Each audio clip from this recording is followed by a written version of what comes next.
This is an office building slash IMAX theater situated between Kitzingen and Würzburg, Germany. From this point on, we'll just call it The Egg. Yeah.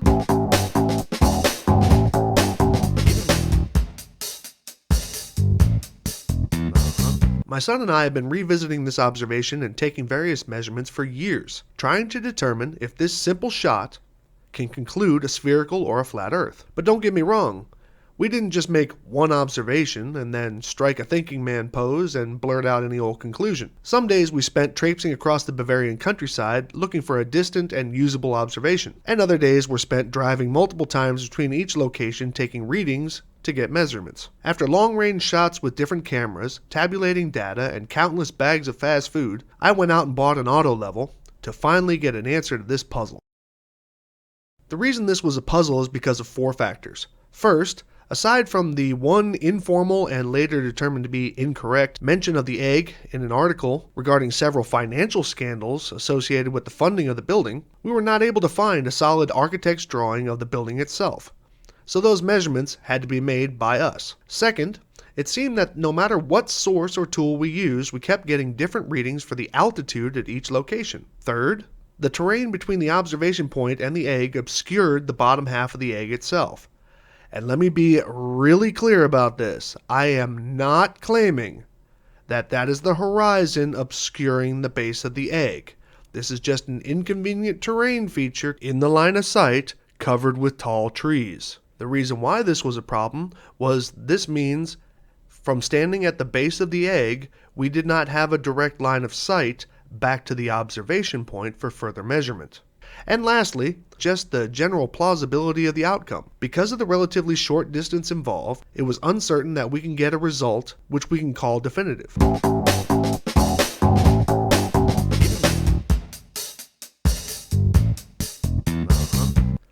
Since Bavaria has beautiful countryside with rolling hills and mountains, we went looking to prove a theory. You could call this our hypothesis. The presumption is simple. If we could find three different points in a line elevated above their surroundings, then the line of sight alone, when compared to their elevations, should match either those elevations measured across a plane or a curved surface. The locations we picked are Schwanberg, just east of Kitzingen. Among other things, there's a great cafe at the top with an awesome view in the direction of the egg. Then there's the egg, which is a very recognizable landmark situated on a prominent hill. Then of course the observation point we had to go looking for, to match the mast of the egg with the cafe at Schwanberg. All of that resulted in this observation. Oh, and this one from the other direction.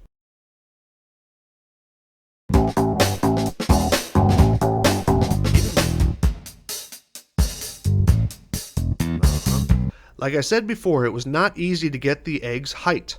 The one location where I found someone mention it, it was stated as 30 meters, but that's hardly a verification, so here's what I did. First, I took a photo of a 2-meter measuring stick against the wall of the base. Then I used the size of that measuring stick to determine the height of the first latitude-style stripe above the observation point facing ground. Then I used the same measurements to determine the thickness of that latitude stripe. Then I went out into a field behind the egg as far as I could go to reduce as much parallax as possible on the building's features. Then using that stripe thickness, I was able to develop a ruler in 102 centimeter increments. From this, I could get an elevation of various features on the egg and its overall height above the observation point facing ground level, and of course the mast. Using the right triangle method, looking up at 45-degree angle was difficult because the building itself is cylindrical and not accessible from all sides.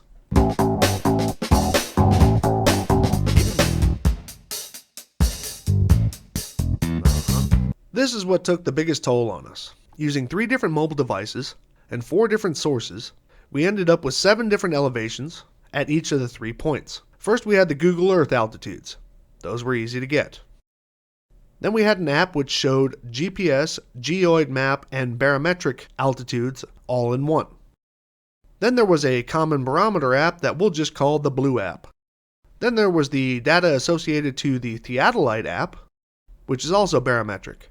And then there was the First app, which claimed to get barometric readings from local weather stations. And while 2 of the 4 barometric readings seemed to be off by a bit, most likely due to weather and temperature of the days, one thing was abundantly clear in the individual readings, as well as the average of all the readings per location.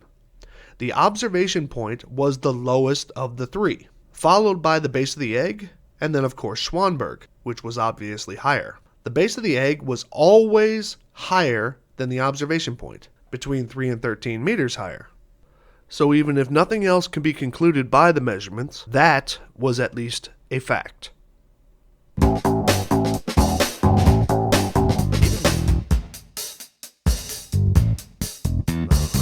I purchased this auto level for 2 specific tasks.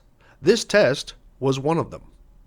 I needed something to add to the data that I already had to finally put a fork in this observation. So first, my son and I did a 2-peg test across 10 meters at the observation point.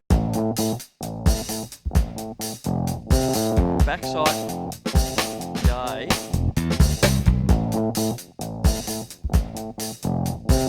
foresight B.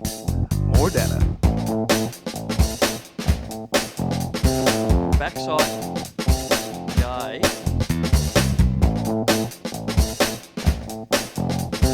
foresight B. More data. Backside A,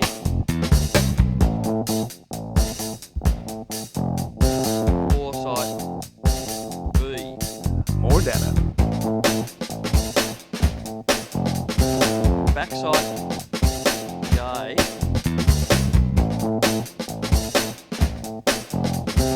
foresight B. More data. This 2-peg test revealed that the auto level had 0 millimeters of error across 10 meters. What that means is that the horizontal crosshairs are making a perfectly level line of sight from the observation point. Then we put up a marker on one of the bushes so that we can see exactly where the observation was taken from, and then we observed it from the distant end as well. This is what we got from the auto level. Yeah.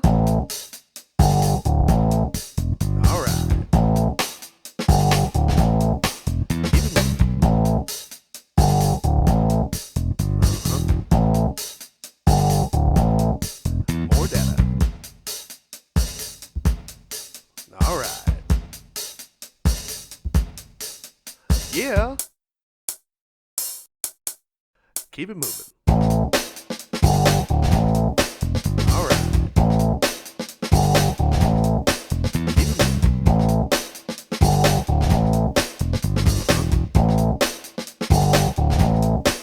More data. All right. Keep it moving.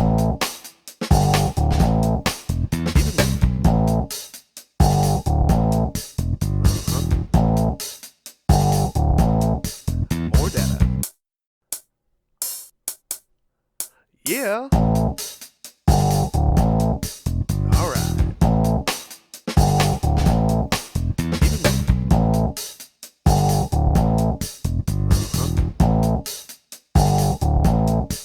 More data. All right. Yeah. Keep it moving. All right. Keep it moving.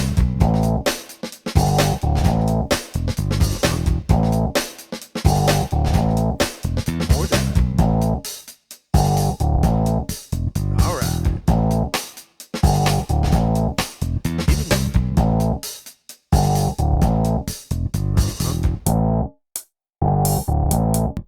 More data.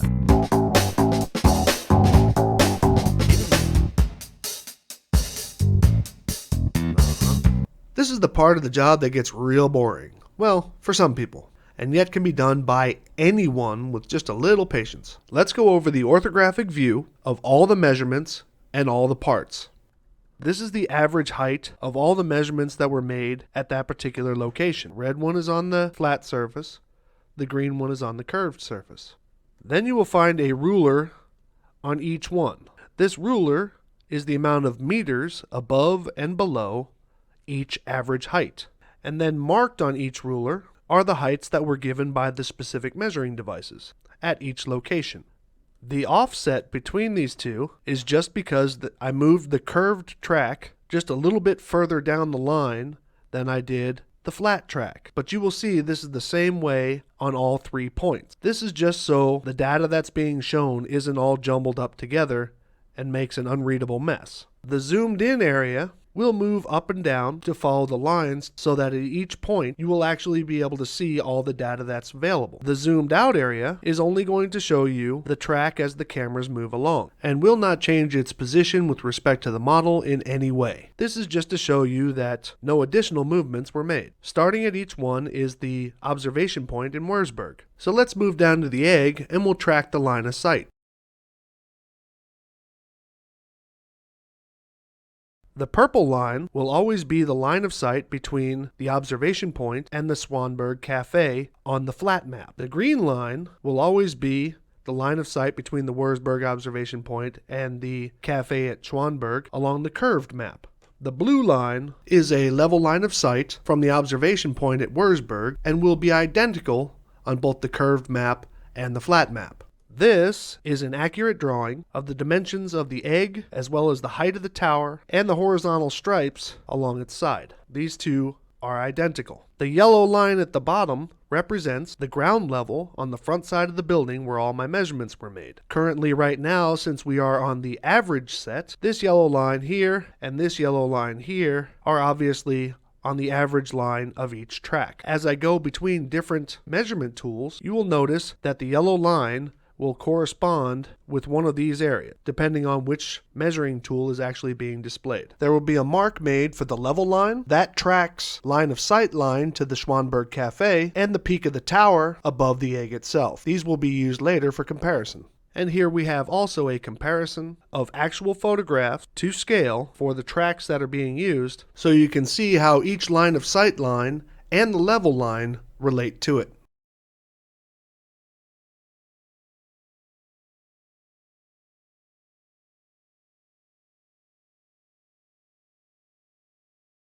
And now at the end, you can also see that the purple line matches up to the average line in this case, and the green line matches up to the average line of the curved model. In the other runs, you will notice that the straight lines will go to their respective measuring locations, depending on which track is being displayed. It's all pretty simple. So now let's look at the other 7 sets so we can get some comparisons. Yeah.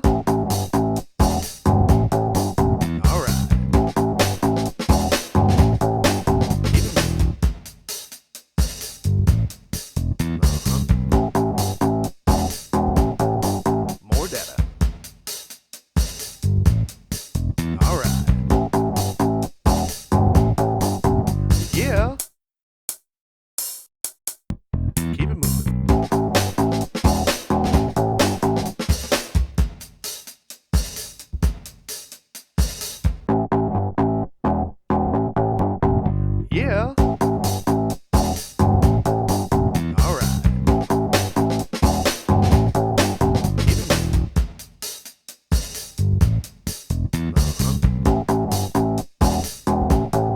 More data. All right. Yeah. Keep it moving.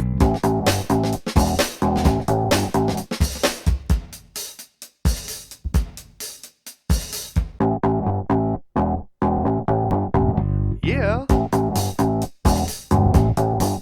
All right.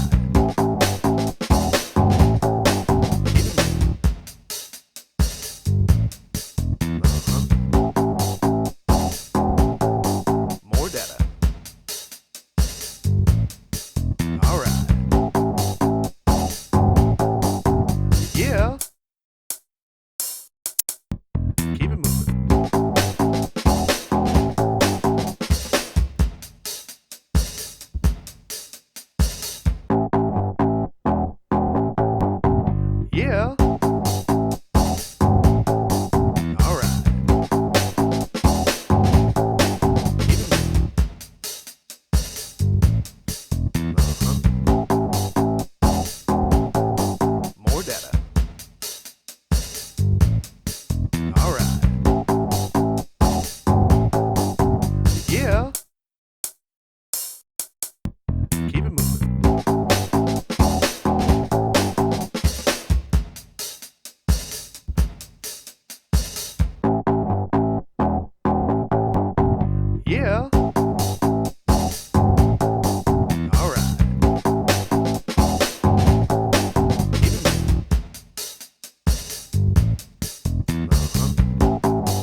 Yeah. Alright.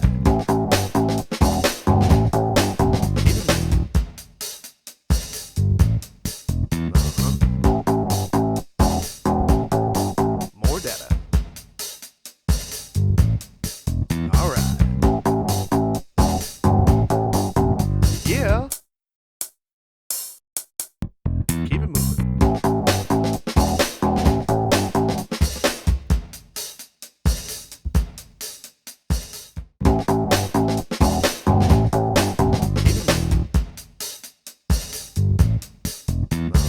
All of that work to prove the following. There are two things which can be definitely shown by the geometry. None of the level lines across the plane are above or even meet the base of the egg. Additionally, none of the line of sight lines across the plane model even come close to matching the observation to the Schwanberg Cafe. With 7 different measurement sets, or their average, nowhere with the altitudes measured across a plane does the mast tip meet or even come close to the line of sight to the cafe at Schwanberg, yet in the photo it does. With 7 different measuring sets or their average, nowhere with the altitudes measured across a plane should the base of the egg be below level of the observation point, but it is with the auto level. And with 7 different measurement sets and the average one, across the curve and anticipated drop associated with a circle with a 6,371 radius, the geometry concluded either the level line to cross the egg above its base, or the mast tip to be close to the cafe at Schwanberg, or both, concluding quite definitively the curvature of the Earth, hence the Earth is spherical. Y'all have a nice Oh my god.